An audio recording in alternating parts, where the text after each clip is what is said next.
presented by Sinu Fiber Films, Rajgir.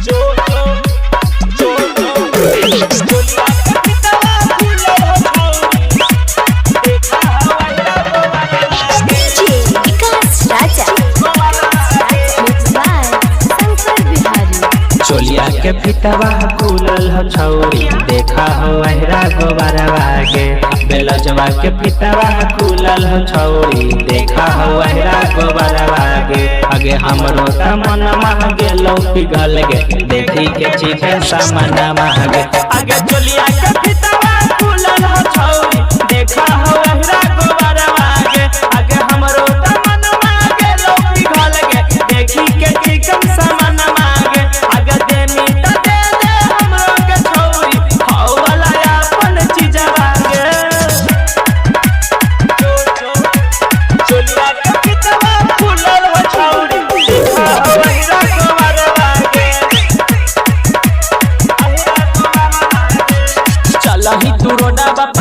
सब छोरा पागल होला बूढ़ा चाहे मरदा चलही तू रोडा बापा पूरा हको करदा सब छोरा पागल होला बूढ़ा चाहे मरदा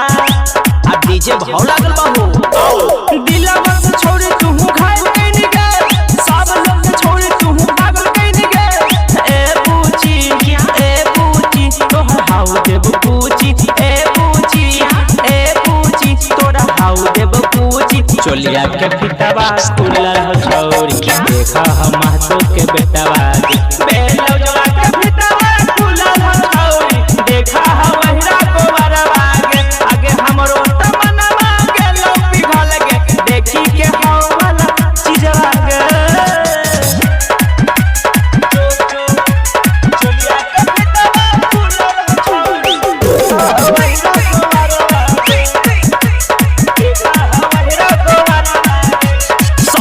बिहारी छौरी हमको तोरे मारदा कहेला उड़ावही छौरी गे गरदा शंकर बिहारी छौरी हमको तोरे मारदा कहेला उड़ावही छौरी गे गरदा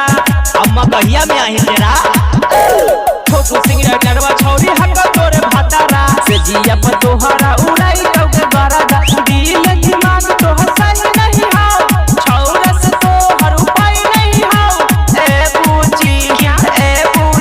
तोरा हाउ देबो पूची चोलिया के फितवा खुलल हो छौरी देखा हो अहरा गोबरवा के